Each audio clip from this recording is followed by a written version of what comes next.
My parents threatened to hike my rent unless I became my sister's unpaid nanny. They never expected me to vanish overnight, leaving them to handle the chaos on their own. That email wasn't just an invitation, it was a detonation. And the fallout was about to tear my family apart, or maybe, finally set me free. I can still see it, a Tuesday morning, the fluorescent office lights buzzing overhead, the muted clatter of keyboards. I was deep into a quarterly report when Brenda's name popped up in my inbox, the subject line a blunt instrument, family meeting this weekend, mandatory. A cold dread settled in my stomach. I stared at the screen, a silent countdown ticking, before forcing myself to click. 3 sentences. That's all it was. A summons to their house, Saturday at noon, followed by a thinly veiled warning about punctuality. I hadn't actually lived with my parents for 6 years. After college, I'd moved into a small apartment they owned, just 2 blocks from their main residence. At the time, it seemed like a perfectly practical arrangement. They charged me $800 a month, which was well below market rate for our suburban New Jersey neighborhood. In return, I handled the property upkeep and minor repairs. My job as a financial analyst paid well enough that I could have afforded a place elsewhere, but saving money was a smart move for my long-term goals. My older sister, Michelle, lived about 15 minutes away in the sprawling 4-bedroom colonial she and her husband, Kevin, bought 5 years ago. It was in the nicest part of town. They had 3 kids, Chloe, who was 9, Noah, 6, and baby Isabella, who had just turned 1. Michelle worked part-time as a yoga instructor, and Kevin managed regional operations for a logistics company, which meant he traveled a lot. Saturday arrived, unseasonably warm for October, and a growing sense of unease settled over me as I drove to my parents' house. The last mandatory family meeting, 2 years prior, had been about kitchen cabinet colors. This felt different.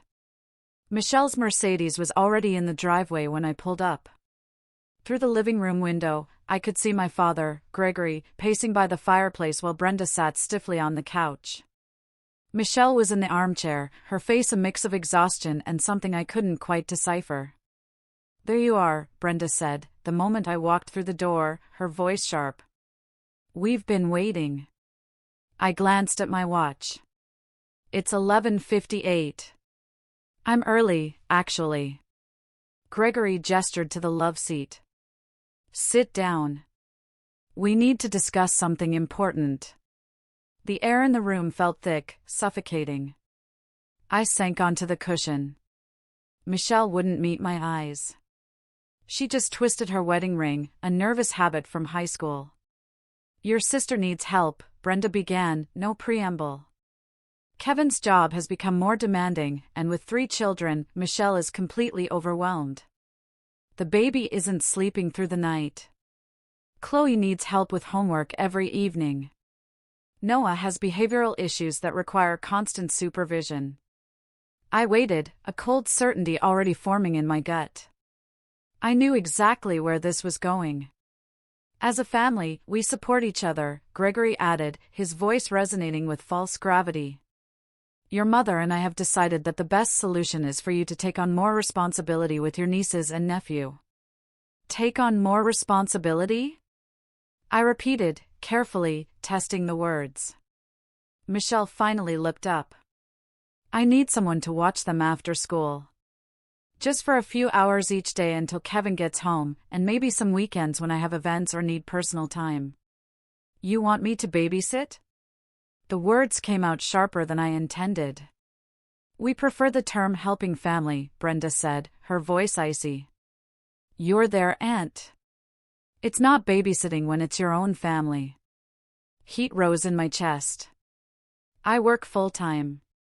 I'm at the office until 6 most days, sometimes later."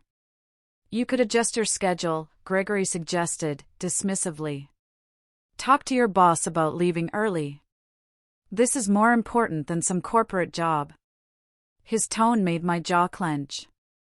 I'd worked incredibly hard, earning 2 promotions in 5 years. This corporate job was my career, my future. "And if I can't adjust my schedule?" I asked, my voice dangerously calm. My parents exchanged a look. Brenda folded her hands in her lap. Then we'll need to reconsider our current arrangement regarding your housing situation. The threat hung in the air like smoke. For a moment, my mind couldn't quite grasp it. Are you threatening to raise my rent? My voice was barely a whisper. We're simply saying that family members who don't contribute to the family's well-being can't expect the same level of support, Gregory explained, his voice even. The apartment you're renting is worth at least $1,500 a month at current market rates. We've been giving you a significant discount because you're our daughter, but if you're not willing to help your sister when she needs you, perhaps it's time to reassess that arrangement. I turned to Michelle. Is this what you want? Did you ask them to do this? She looked away again. I'm drowning. I can't do this alone anymore. Mom and Dad are too old to keep up with the kids, and Kevin's parents live in Arizona. You're the only option. I'm not an option, I said firmly. I'm a person with my own life and career. You chose to have 3 children. That was your decision with Kevin. I didn't sign up to raise them. Brenda's face hardened. That's a selfish attitude. Family helps family. When we had you and your sister, our parents helped us constantly. That's what families do. Your parents lived next door and were retired, I pointed out. I'm 28 years old with a full-time career and my own life. A life that includes living in our property at a discount, Gregory reminded me. The manipulation was so blatant, it took my breath away. They'd orchestrated this entire meeting to corner me into compliance. Michelle had gone right along with it, willing to use our relationship as leverage. So, my choices are to become an unpaid nanny or have my rent nearly doubled? I wanted absolute clarity on their proposal. Those are dramatic terms, Brenda said. We're asking you to spend time with your nieces and nephews several afternoons a week and occasional weekends. In exchange, your current rent remains unchanged. If you refuse, we'll need to adjust to market rate. That seems perfectly reasonable. Nothing about this was reasonable. I stood up slowly, my mind racing through calculations. $1,500 monthly versus $800. That represented an $8,400 annual increase. Money I'd been saving toward a down payment for my own place. When do you need my answer? I asked. Today, Gregory said. Michelle needs help starting Monday. I looked at my sister, who still wouldn't fully meet my eyes. Did you know they were going to threaten me? It's not a threat, she said weakly. It's just. I really need help. I thought you'd want to spend time with your nieces and nephew. Wanting to spend time with them and being coerced into unpaid childcare are completely different things, I said. You understand that, right? She didn't answer. I grabbed my purse from the floor. I need to think about this. There's nothing to think about, Brenda snapped. Either you help your sister, or you pay fair market rent. Those are your options. I walked toward the door, then paused with my hand on the knob. Just so I'm clear, if I agree to this, what exactly would be expected? Michelle pulled out her phone and began reading from notes. Pick up Chloe from school at 3:15. Noah from his school at 3:30. Take them home and supervise homework. Give them dinner at 6 o'clock. Kevin usually gets home around 7, so you'd stay until then. And I'd need you available for 2 weekends per month for full days, either Saturday or Sunday. I did the mental math. 4 hours daily on weekdays, plus 2 full weekend days monthly. Roughly 100 hours each month of unpaid labor. Even at minimum wage, that would be worth over $1,200 monthly, far more than the $700 in rent savings they were offering. And what about the baby? I asked. Isabella would be with me most of the time, Michelle said. But occasionally, I might need you to watch all 3. Occasionally, I repeated flatly. This isn't a negotiation, Gregory interjected. We're telling you what the family needs. Your answer should be immediate and obvious. Something cold settled in my stomach.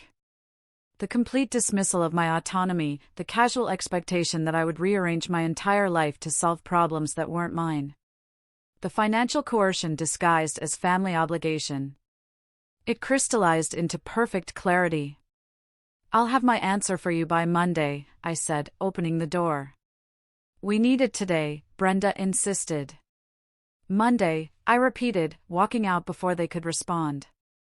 I drove home in a daze, my hands gripping the steering wheel too tightly. Once inside my apartment, I sat on the couch and stared at the wall for what might have been 10 minutes or an hour. My phone buzzed with incoming messages. 3 from Brenda, 2 from Michelle, 1 from Gregory. I silenced it without reading them. My apartment was small but comfortable, 1 bedroom, 1 bathroom, a kitchen that opened into the living area. I'd furnished it carefully over the years, with pieces I'd saved for and selected with care. The reading chair by the window had taken me 3 months to find. The vintage mirror above the fireplace mantel had been a lucky estate sale discovery. This was my space, my first real home as an adult, and they were willing to price me out of it to force me into servitude. That's when the idea first formed. It started as a small spark of anger that grew into something more calculated. If they wanted to play games with my housing and financial security, they should understand the potential consequences. I opened my laptop and began researching. First, I looked at comparable apartments in the area. My parents were right that $800 was below market rate, but not by as much as they claimed. Similar one-bedroom apartments rented for between $1,100 and $1,300, not $1,500. They'd inflated the numbers to make their ultimatum more frightening. Next, I examined my lease agreement.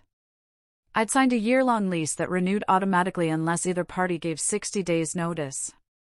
The lease included a clause stating that rent increases required 90 days written notice and couldn't exceed 10% annually. My parents couldn't legally force an immediate rent increase to $1,500, even if they wanted to. They were bluffing, using my ignorance of rental law to manipulate me. The anger transformed into something colder and more focused. I spent the rest of Saturday and all of Sunday planning. By Monday morning, I had a complete strategy mapped out. I called my office first thing Monday morning and used 3 vacation days I'd been saving. Then I contacted a real estate agent I'd worked with previously. Within 2 hours, she sent me listings for 7 apartments within my budget that were available for immediate move-in. By Monday afternoon, I toured 4 properties and applied to my top choice, a 1-bedroom apartment in a renovated industrial building 20 minutes from my current location. The rent was $1,200 monthly, which would stretch my budget but remained manageable. The building was newer with better amenities, including a gym and covered parking. The apartment itself was slightly smaller than my current place, but it had exposed brick walls and large windows that flooded the space with natural light. The property manager called Tuesday morning to approve my application.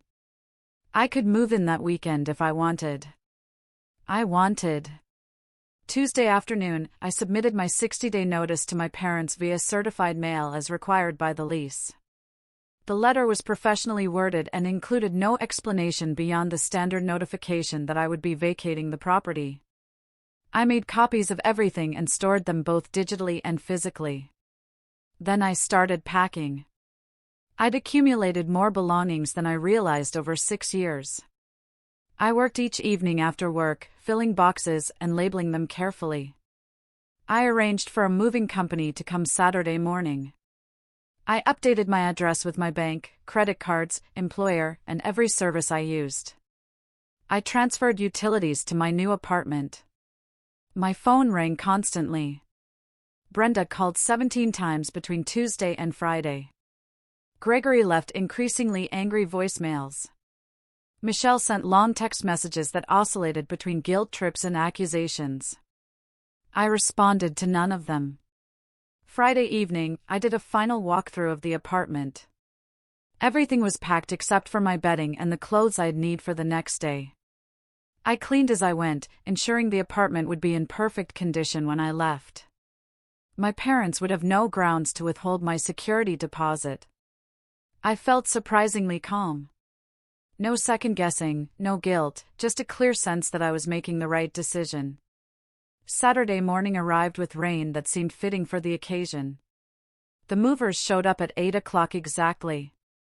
They worked efficiently, loading my furniture and boxes into their truck with professional confidence. By 11 o'clock, the apartment was empty except for the final cleaning supplies I'd kept out.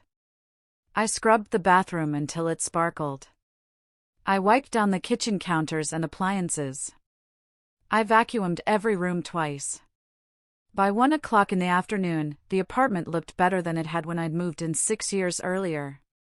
I left the keys on the kitchen counter with a brief note stating that I'd vacated as of that date and expected my security deposit returned within the legally required 30 days. Then I walked out, locked the door behind me, and dropped the keys through the mail slot. My phone had been buzzing all morning. I finally looked at it during the drive to my new apartment. 23 missed calls, 41 text messages, 3 voicemails. I listened to the most recent voicemail from Brenda. "This is absolutely ridiculous. You can't just leave without talking to us. We're your parents. Call me back immediately." I deleted it. The new apartment felt strange and empty when I walked in. The movers had arranged the furniture according to my instructions, but everything looked different in the new space. I spent the afternoon unpacking essentials and trying to figure out where everything should go. Sunday, I continued unpacking and organizing. Brenda called 6 more times. Michelle sent a long email detailing how I was destroying the family and abandoning my nieces and nephew. Gregory left a voicemail threatening unspecified consequences if I didn't respond immediately. I blocked all 3 of their numbers. Monday morning, I went to work as usual. My colleague, Sarah, noticed something different about me during our morning meeting. "You seem different," she said. "Good different. Did something happen?" "I moved this weekend," I told her. "New apartment. That's exciting. Where?" I told her about the new building, the exposed brick, the better location. She seemed genuinely happy for me. We talked about decorating ideas, and she recommended a few stores. It felt good to have a normal conversation about normal things. Tuesday afternoon, I received a certified letter at work. My parents had found my office address. The letter demanded I contact them immediately regarding serious family matters and threatened legal action if I didn't respond within 48 hours. I took the letter to a local attorney's office during my lunch break Wednesday. Daniel Reed specialized in family law and rental disputes. He read through the letter carefully, then asked about the situation. I explained everything: the mandatory meeting, the ultimatum, the threatened rent increase, my research into the lease terms, my legal move out. He took notes and asked clarifying questions. "They have no legal grounds for action against you," he said, finally. "You fulfilled the terms of your lease agreement by providing proper notice.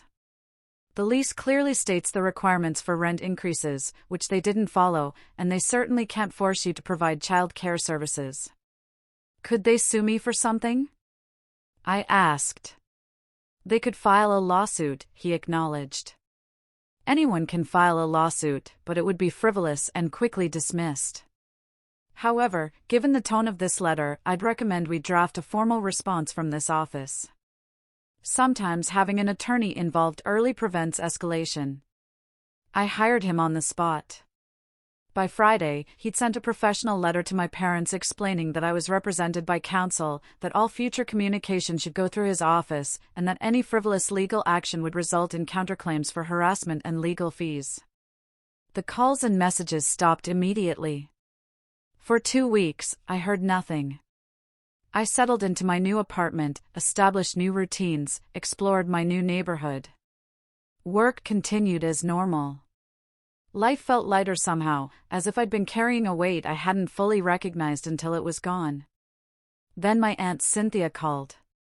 She was Brenda's younger sister, someone I'd always gotten along with reasonably well. I debated whether to answer, then decided to take the call. "I heard what happened," she said without preamble. "Your mother is beside herself." "I'm sure she is," I replied neutrally.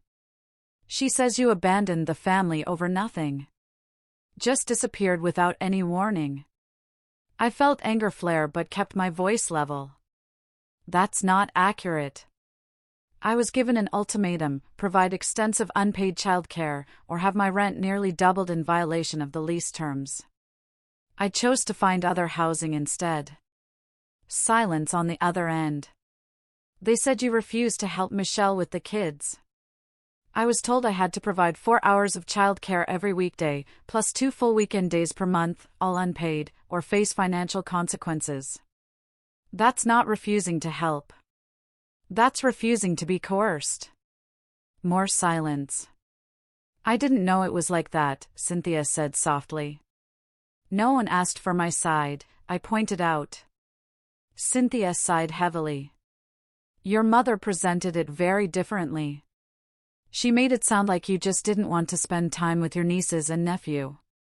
"How is Michelle managing?" I asked, genuinely curious despite everything. "She hired a nanny. Your parents are helping pay for it. They're furious about the expense." I almost laughed.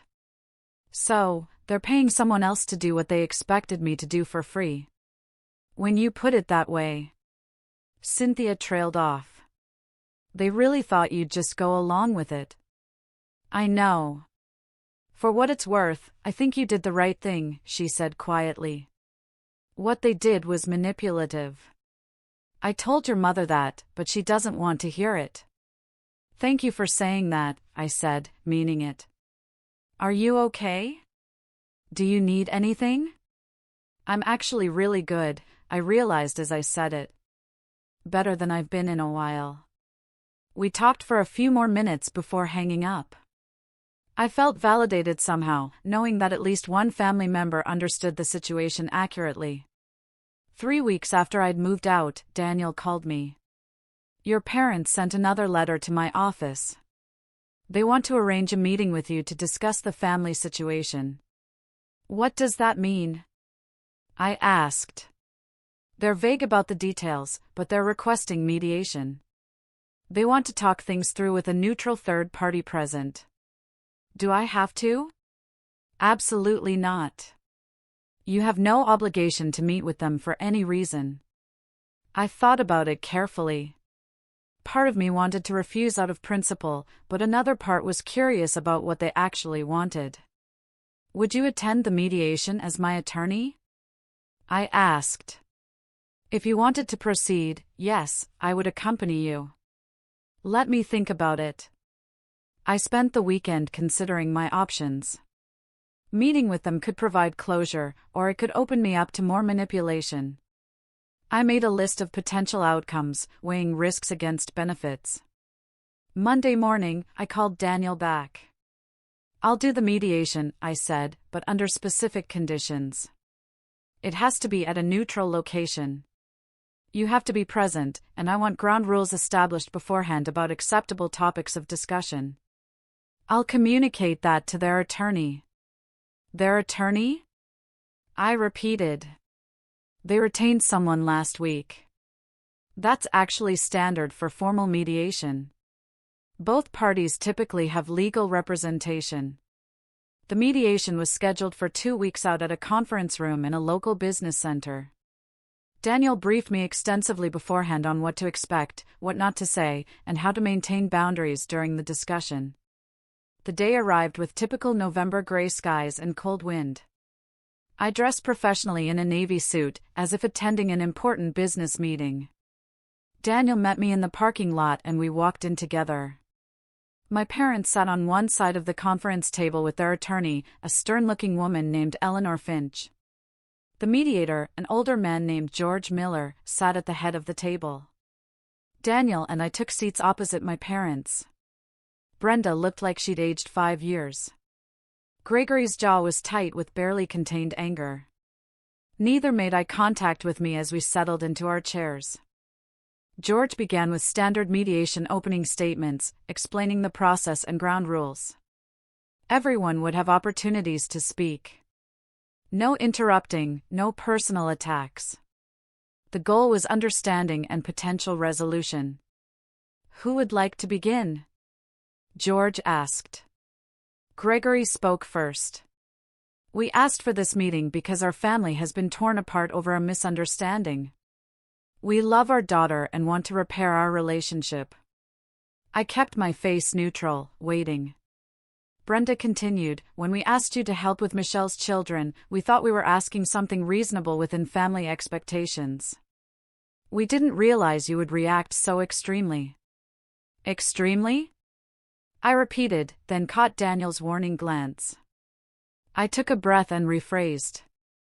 Can you clarify what you mean by extreme? Moving out with no warning, Gregory said, cutting her off. Cutting off all communication. Refusing to talk to us for over a month. I provided 60 days notice as required by the lease, I said calmly. And I stopped communicating after receiving increasingly hostile messages and threats of legal action. Eleanor Finch interjected. My clients acknowledge that emotions ran high during the initial conflict. They're hoping to move past that and find a resolution. What kind of resolution? Daniel asked. Brenda leaned forward. We want you to move back into the apartment. We'll keep the rent at $800 with no expectations about child care. We just want our daughter back in the family. I stared at her, trying to process what she'd just said. You want me to move back? Yes, Gregory confirmed. Your lease hasn't officially ended yet. You can return any time in the next few weeks, and we'll act like this never happened. The offer was so absurd, I almost laughed. Why would I do that? Because we're family, Brenda said, as if that explained everything. Family that coerced me into an impossible situation and threatened my housing security, I pointed out. Family that refused to respect my boundaries or my career. Family that expected me to provide hundreds of hours of unpaid labor or face financial consequences. We made a mistake in how we approached the situation, Eleanor Finch said smoothly. My clients acknowledge that they're offering a fresh start with no strings attached. No strings, except moving back into a property you control, where you could repeat the same pattern anytime you chose, Daniel observed. We wouldn't do that, Gregory insisted. You already did it, I said quietly. Why would I trust you not to do it again? Brenda's composure cracked slightly. Because we're your parents. You're supposed to trust us. Trust is earned, I replied. You violated mine completely. George intervened before Brenda could respond. Let's take a step back. What would each party need to feel this situation is resolved? I need my daughter back in our lives, Brenda said immediately. And what do you need? George asked me. I thought carefully before answering. I need acknowledgement that what happened was wrong. Not just a mistaken approach, but fundamentally wrong. I need to know that you understand you tried to manipulate and coerce me. We weren't trying to manipulate you, Gregory protested. You threatened to nearly double my rent if I didn't provide extensive unpaid childcare, I said clearly. That is by definition coercion. You misrepresented the legal market rate for rent. You orchestrated a situation designed to corner me into compliance. That's manipulation. Silence filled the room. My parents exchanged glances. We were trying to help Michelle, Brenda finally said. She was completely overwhelmed. I understand that, I said, but Michelle's child care challenges are not my responsibility to solve, especially not through coercion. Families help each other. Gregory repeated the same line from that initial meeting. Helping is voluntary, I countered. What you proposed wasn't help. It was mandatory servitude. Eleanor Finch tried again. What if my clients offered a formal apology and guaranteed in writing that they would never interfere with your housing or living situation again? I don't want to live in their property again, I said simply. I like my new apartment. I like my independence. I like not having my housing security dependent on maintaining their approval. So, you're choosing to stay estranged from your family? Brenda asked, her voice breaking. I'm choosing to maintain healthy boundaries, I corrected. Those aren't the same thing. What does that mean, practically? George asked. I considered my answer carefully. It means I'm willing to have a relationship with my parents and sister if they can respect my autonomy. It means no more ultimatums, no more financial manipulation, no more treating me like I owe them my entire life because they gave me a discount on rent. And if we agree to those terms? Gregory asked. Then we could start rebuilding trust slowly. Maybe have dinner occasionally, maybe visits during holidays, but I wouldn't be moving back to that apartment under any circumstances, and I wouldn't be taking on regular child care responsibilities for Michelle's children. You won't help with the kids at all? Brenda sounded incredulous. I didn't say that, I clarified. I said I wouldn't take on regular, expected child care responsibilities. If Michelle occasionally needs help and asks me respectfully, without ultimatums or guilt trips, I'd consider it based on my schedule and availability. But it would be my choice, not an obligation. More silence. My parents looked at each other, then at their attorney. Could we have a private moment with our attorney? Gregory requested. George nodded, and Daniel and I stepped out into the hallway. Daniel looked satisfied. You did well in there, he said. Very clear boundaries, reasonable conditions. Do you think they'll agree? I asked. Hard to say. They seem genuinely surprised that you're standing firm. 10 minutes later, we were called back into the room. My parents looked uncomfortable but resigned. We agree to your terms, Gregory said stiffly. No more ultimatums or financial coercion. We'll respect your boundaries and your choices. And we'd like to have dinner with you, Brenda added, her voice softer. When you're ready. No pressure. I looked at Daniel, who gave a small nod. I'd be willing to have dinner in a few weeks, I said. Somewhere neutral. Just the three of us initially. What about Michelle? Brenda asked. Eventually, yes, but I need to have a separate conversation with her first. My parents agreed to everything. Eleanor Finch drafted a brief written agreement outlining the key points we discussed. Everyone signed it, though I knew it wasn't legally binding. It was more of a symbolic gesture. As we stood to leave, Brenda hesitated. I really am sorry. I didn't see it as manipulation at the time.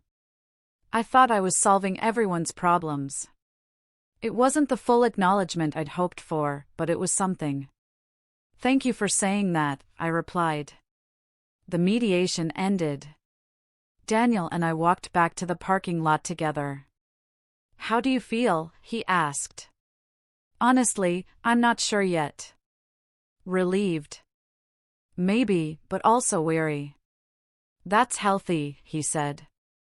Keep your boundaries clear and don't let them push you back into old patterns. I met with Michelle 2 weeks later at a coffee shop. She looked exhausted, with dark circles under her eyes. The nanny is working out well, she said after we'd ordered our drinks. Isabella loves her, and the older kids have adjusted. I'm glad, I said sincerely. I owe you an apology, Michelle continued. I knew Mom and Dad were going to pressure you, but I didn't think they'd go as far as they did. And I should have spoken up during that meeting. I should have defended you. Yes, you should have, I agreed. I was desperate, she admitted. Kevin is gone so much, and I felt like I was drowning. But that doesn't excuse going along with their plan to manipulate you. Why didn't you just hire help to begin with? I asked. Pride, I guess, and money. We're comfortable but not wealthy. Paying for full-time childcare is expensive. When Mom and Dad suggested you could help, it seemed like an easy solution. Easy for everyone except me, I pointed out. I see that now. She twisted her wedding ring, that old nervous gesture. Can you forgive me eventually? Eventually, maybe. Right now, I'm still processing everything. We talked for another hour.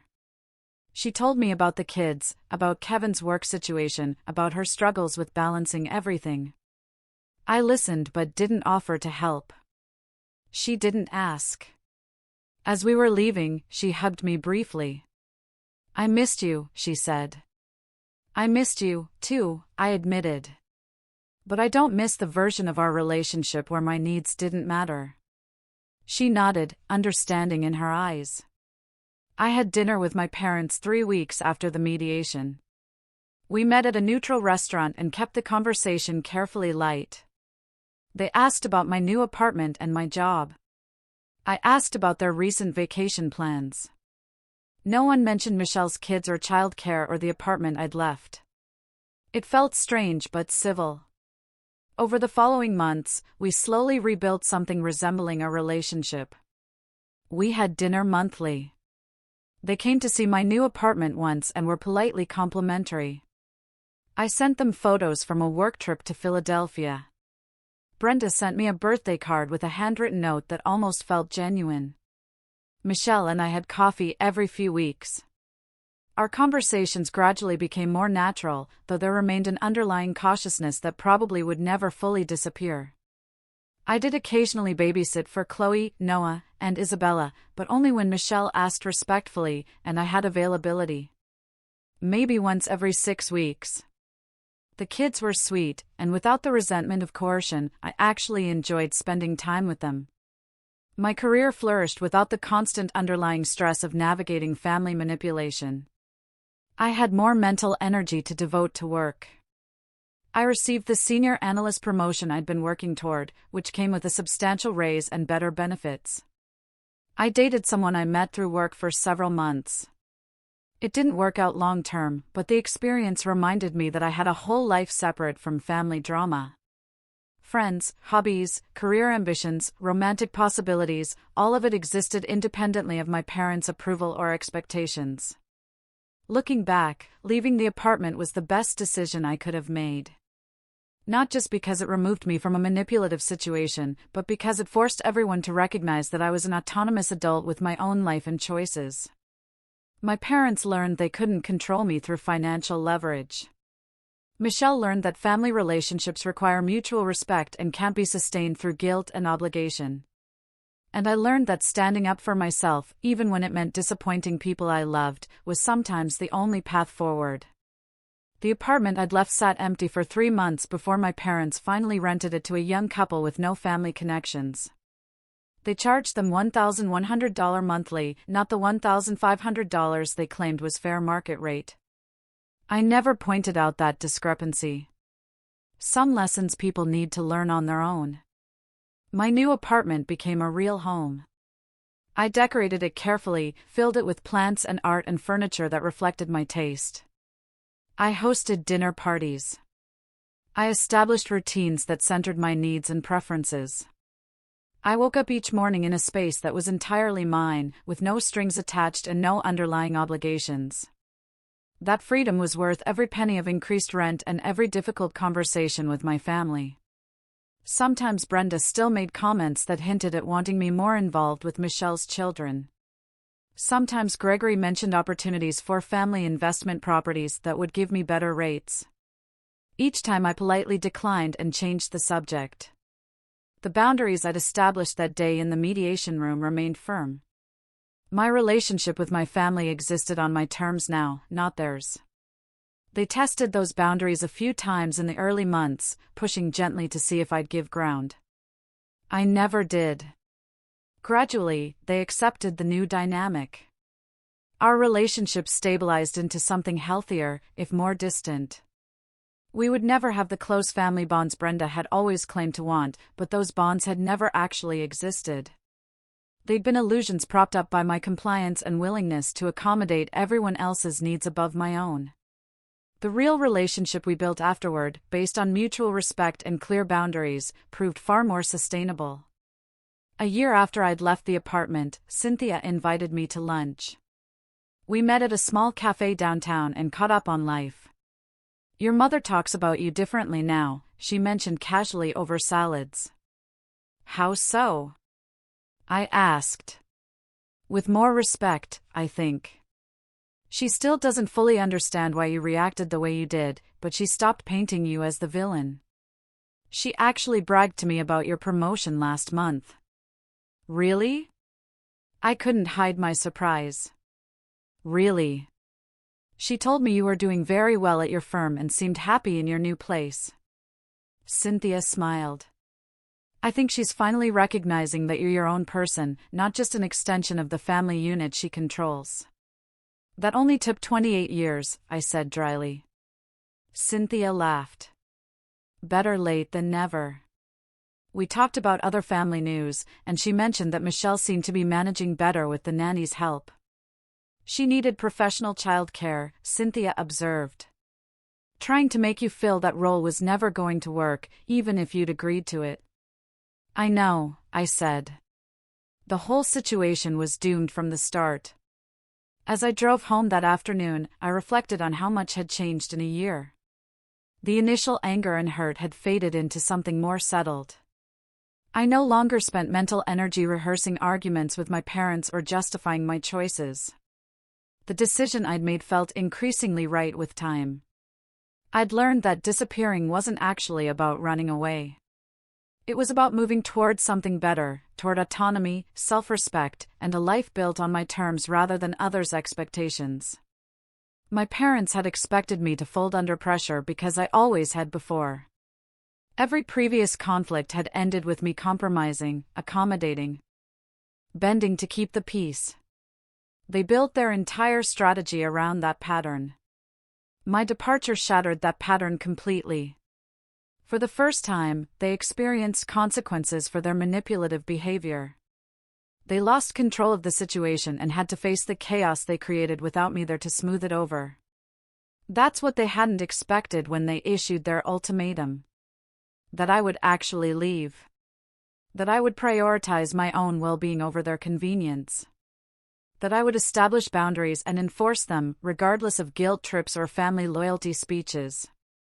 They threatened to raise my rent, thinking it would force compliance. Instead, I disappeared overnight and left them to deal with the chaos themselves. And in doing so, I found something more valuable than any family discount or obligation could provide: the freedom to build a life that was genuinely mine. What would you have done in my place?